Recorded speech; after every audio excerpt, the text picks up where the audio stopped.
Are you willing to accept Christ's invitation to know Him more intimately, love Him more intensely, and follow Him more closely, and then go out into the world and live His good news? If you say yes, then you could be the 13th apostle.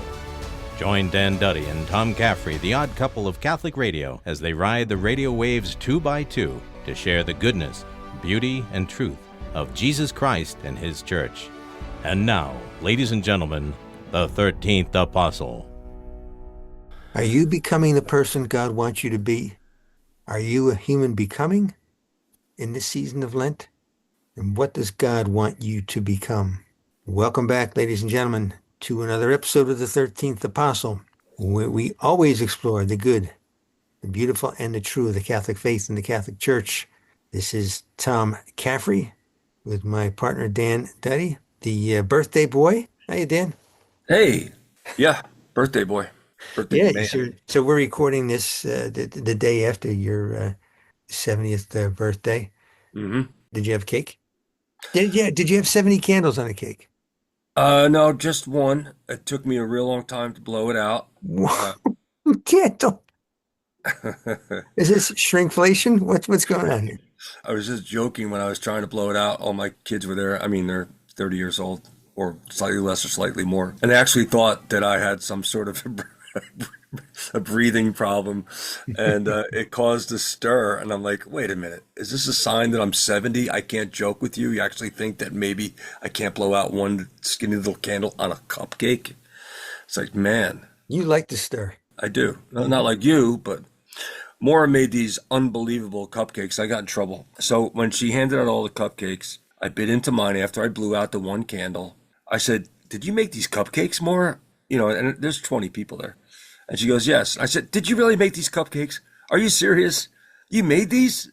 I was so amazed at how good they tasted, but I became so misunderstood that it hurt her feelings. Like, and then of course my brother-in-law, who's a buster, and my sons are like, Dad, what are you trying to say? What are you trying to say?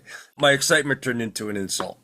Yeah, I'm still trying to live that down, and that was days ago. It's always communication, right? Yeah. But, she made Italian bread once, and she's been making it ever since. It was unbelievable. Did you really make this? You made this? Well, you're always doubting her. No, it was so always good. doubting her cooking, it sounds like. No, see, you're no different than those guys at the table there. So I'm going by what you said. No. All you do is that you've got bread and you got cupcakes. Why couldn't you see the good side of me and just kind of give me a little bit of some credit and say, what is Dan really trying to say here? Dan's got a wonderful soul. He's a great guy. I don't have to wonder what you're trying to say. I go by what you say. I Since take when? you at your word. Since when? No, you don't. You don't do that with anybody. I got to make sure I tell the truth just then, because we're recording this on Ash Wednesday. So, okay. Listen, this is the season of what? PFAP. Come on. PFAP, So here we go. it's, I know it's always a prayer, fasting, and almsgiving, but we always like to add that P for penance. I don't know why they don't add that as the fourth one. It's always prayer, fasting, and almsgiving. But I only know it as PFAP with the P on the end. well, that's for us. But whenever I hear the church or anybody, it's always those three. Anything I read online or book, anything like that. That second P might be more important than any of them. Maybe it's because the whole season is a season of penance. It's like saying, it's like telling the fish, okay, well, you're wet. Do you know you're wet? This is you're in. We don't have to say it. Yeah. Right. Yeah. So it could be. yeah, another special Ash Wednesday. Just in fact, I was third in this line, and the woman really smushed it on my head good. And part of it was a little damp because the deacon had just sprinkled holy water on that, so on the ashes for that. So I got in there. It was like a paste. So it was good. You still have it on your forehead? Yeah, but see, I was just going to make a point. Like, you're bald, and I've said this to you before. Part of that baldness comes out as boldness as well, and it would be so true in this season with Ash Wednesday. Whereas I have bangs, and so here we go. It's hard to see mine. Yeah, that's a problem. I wish I had bangs. So last year, Father Gary put the ashes right on top of my bald head. as my theology mentor used to say, are you human beings? Or are you human becomings? And Mm, what are we becoming? What are we yeah, supposed right. to? So what are we Mm, supposed to become in this season of Lent?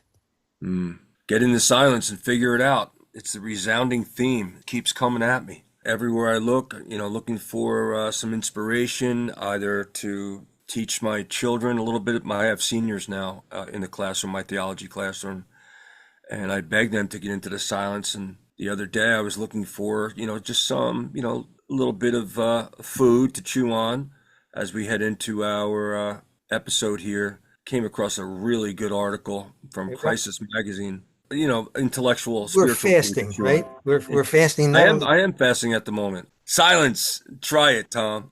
It's, it's what we're talking about. Getting into the silence. That's where I'm going this Lent, and I think you should give it a try. I only talking them around you. Oh, really? No, seriously, that's where I think we all need to think about. For what purpose, though? Well, for the purposes, firstly, to prove that you can get into the silence and to make it happen. That's a wonderful resolution in today's culture, is to become regimented in the area of silence with nothing else but to get into the silence, because that's when I think we're going to become the people that we are meant to be, the people that we should become, because that's when our ears become open. But even if you don't feel anything, hear anything, the fact that you've climbed through those barriers, these cultural barriers of chaos and noise, useless noise, and get into the silence, the solitude, it's going to be really difficult to do it. In fact, Father Jim Hutchins, our dear friend, sent us the article that I'm referring to, and it refers to T.S. Eliot and his poem. You're a poet yourself, called Ash Wednesday, and it extracts some. Do you know it? You're shaking your head. I see you on the Zoom call here. Yeah, Yeah, are you? I know it. I couldn't talk a lot about it, but I do know. And he refers to Blaise Pascal in this article as well. And this is written by Regis Martin from Steubenville, Franciscan University. I have often said, writes Blaise Pascal, that the sole cause of man's unhappiness is that he does not know how to stay quietly in his own room. Even 5 minutes spent in solitude, it seems, is more than flesh and blood can bear. And then we switch over to T.S. Eliot, and he talks about silence as well. And he says, in the silence, he wants to learn, teach us to care and not to care. Teach us to sit still, even amid these rocks. The unheard, unspoken word, the word within the world and for the world.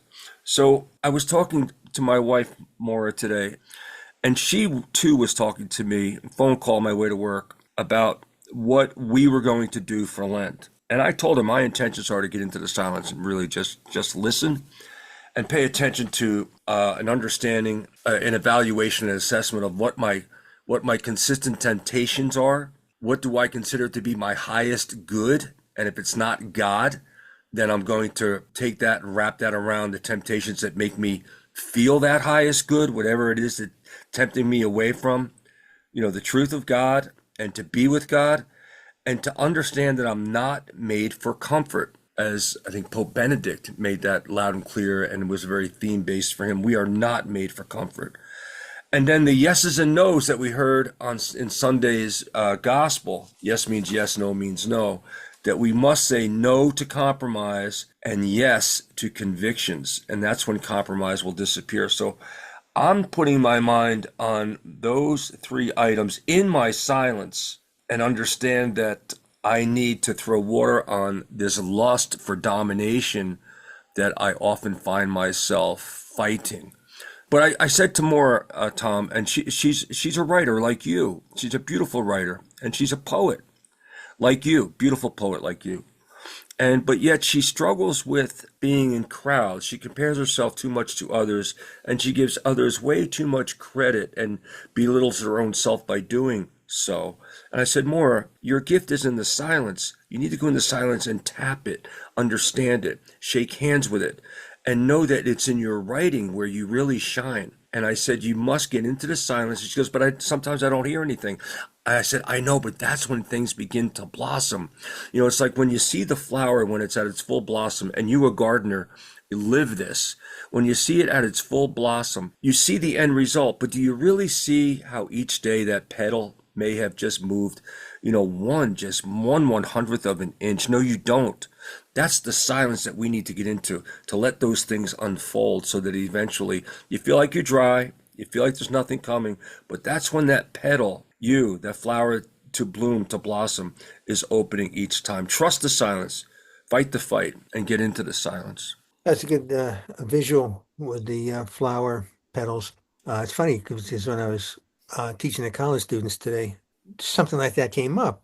But we were talking about, the difference, how we are made for greatness. Mm-hmm. That our challenge is, okay, do we follow that path, the path where greatness is, let's say, the mountaintop, Mm-hmm. and because we have the freedom to not walk that path, unless, I mean, flowers are, they're like every living thing in creation other than humanity operate by instinct. And so, a flower, to stay with your metaphor, a flower doesn't have a choice. But I mean, I think it's good that we follow that analogy, that metaphor, and be okay with the fact that it could be what we shouldn't even be thinking about time. Whether that petal opens up a little slower than another petal, that just to actually kind of be like the flower and let it happen, as as you're saying, let it happen, get out of the way.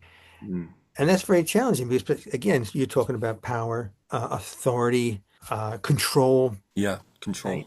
Mm-hmm. And there is an element that you're in one sense we are the center, certainly, of God's creation, but that comes with that's a mixed bag, obviously, again because we have the power and the authority to say no, or I'm going to follow a different path. And of course, doing that, we so often take the wrong path. And of course, Jesus tells us that the wrong path, and we know what he's talking about, will lead to destruction. And so we get back to humility, which is why each of us has that smudge of a cross on our foreheads, a memento mori. The passage that we were, at least I did for most of my life when I got ashes, was, remember, man, that you are dust, and to dust you shall return.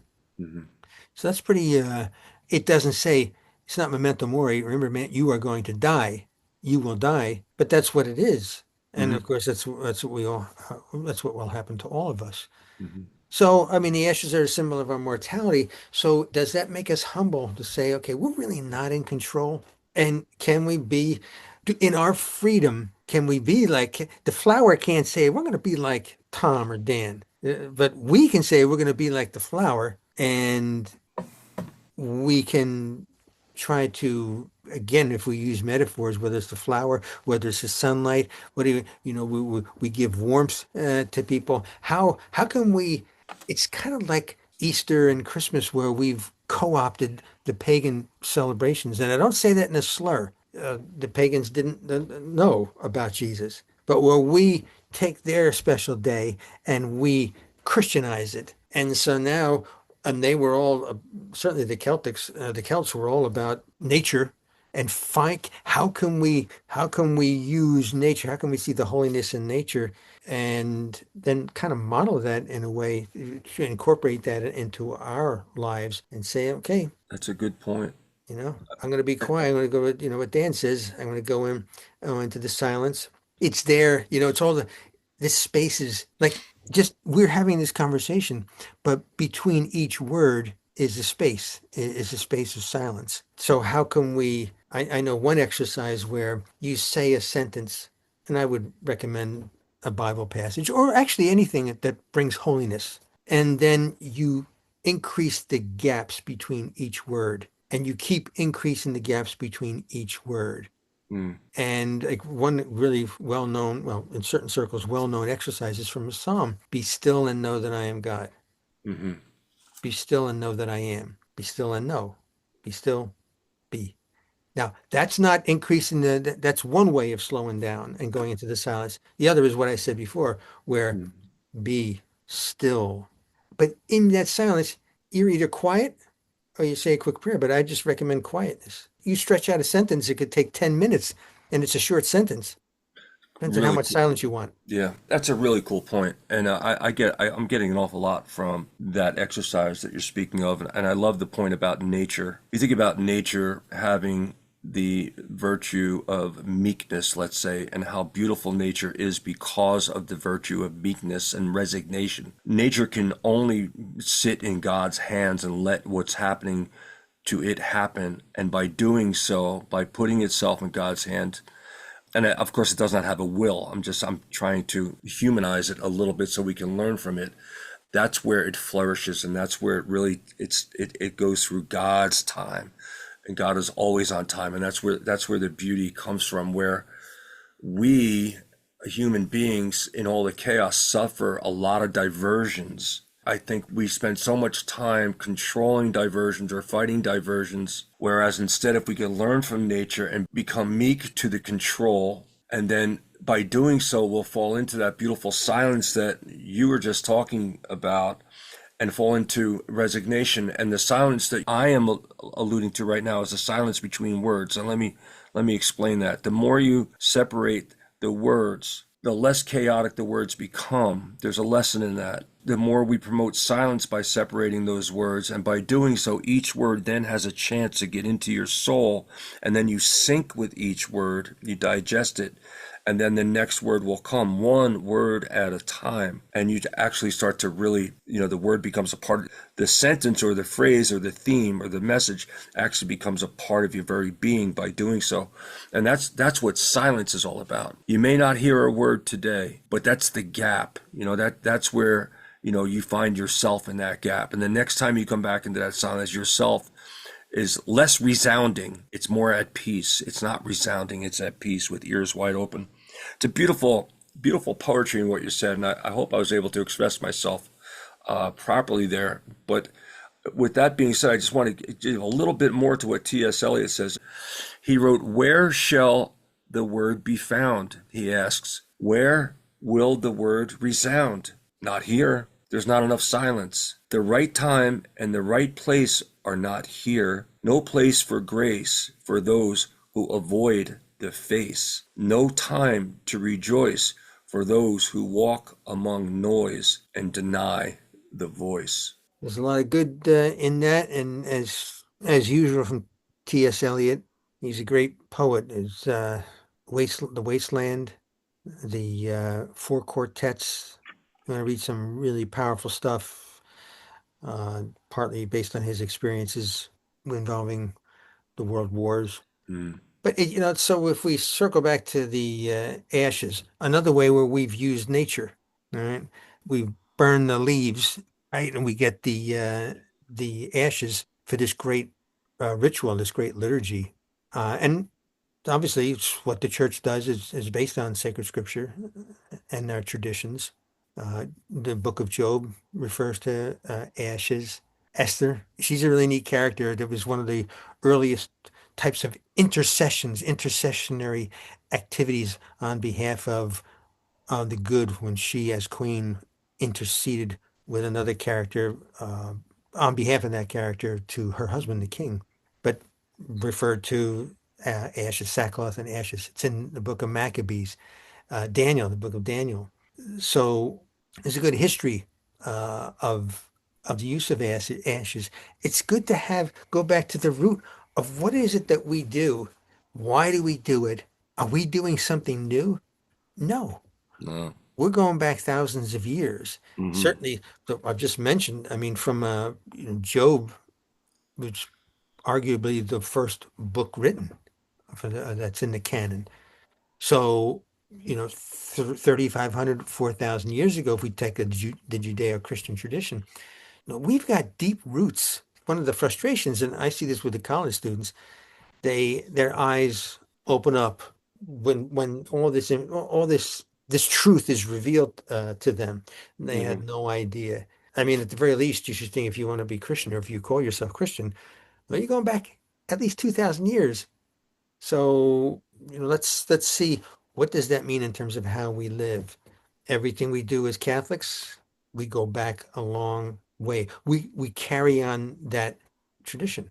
We're part of that tradition, and we're part of carrying it on by doing it, and then we're part of passing it on. This is really powerful stuff. We have big responsibility. Mm. Yeah, it's what we're called to do. So I think it's always, no matter what the context is, it's mortality. Yeah. Okay, what will you do with the time that you have? Hmm.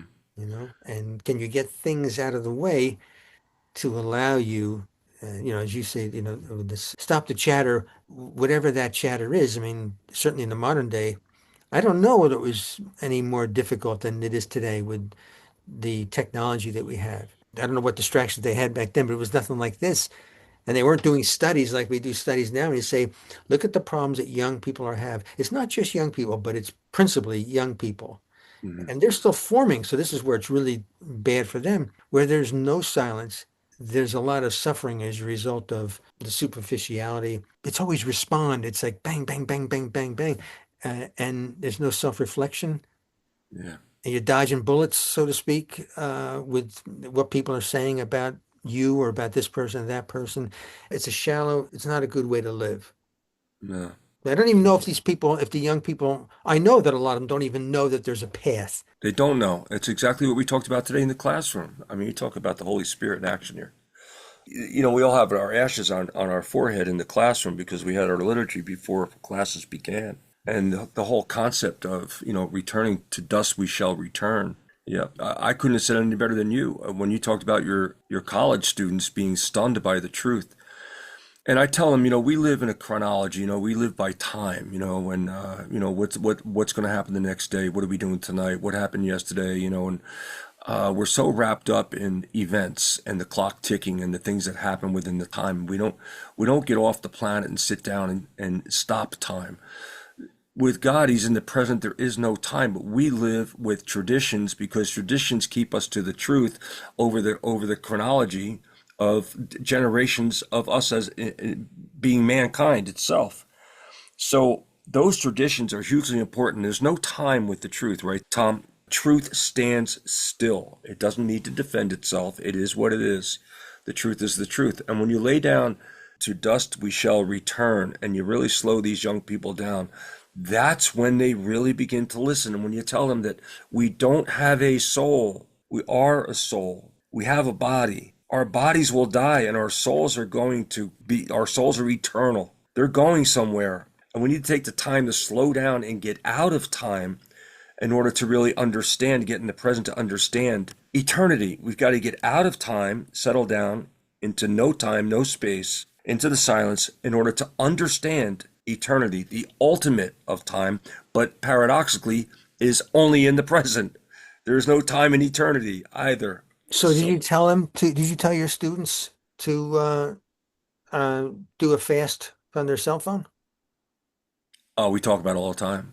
I mean, in this season of Lent, because in the beginning of our conversation today, we're talking about what are our attachments.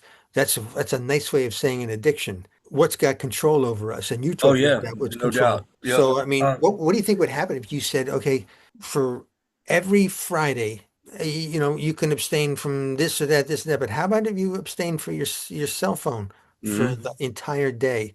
Hmm. I already know the answer to that, I and don't I'm know if sure they you. can. I No. mean, in fact, Bishop Barron, I was listening to him this afternoon, and that's what he's doing during Lent is he's putting the phone in the drawer for one full day a week, one day out of the week. He honestly, gave witness to the fact that that's going to be extremely difficult for him. But we already know that. Not so much because it's Bishop Barron. I think we all, not all, but yeah, by and large, we suffer with it. Yeah, Yeah, I don't know. It's so much a part of their social life. It's so much a part of their needs are so wrapped around their phone or in their phone. your identity. Their identity is in their phone. It's terrible. It is. And Yeah. that would be, this is when you'd like to have them, each of them, have that experience, whether it's a mystical experience or whatnot, to say, there's something more, there's a reality out there that you can't touch, Hmm. you Hmm. can't smell, you're going to perceive it, and that's a great conversation. But you're going to have a sense of it, almost like we said, the sixth sense. You're going to Yeah. perceive it, but you're not going to be able to. You're not going to be able to grasp it with one of your senses. It's got Gonna to be scare them. all you, Yeah. Yeah. right? It's this mystery, It's and gonna unfortunately they don't have a good understanding of the mysteries that we have in our faith. And that's not saying, okay, well, yeah, that's a cop out. You say, well, we can't explain, so it's a mystery. No, no, that's not what we're talking about. There is this reality, and probably everybody's experienced, and the kids experience too, that just some days they've had a sense of something, Mm-hmm. but they couldn't put their finger on it. Well, they Right? get You said afraid. providence before because of something I had mentioned, and then you were talking about it in the class. Yeah. So that's a mystery right there. Why Mm-hmm. would we be talking about the same thing that you're talking about? It was perfect timing, and it's happened before with us.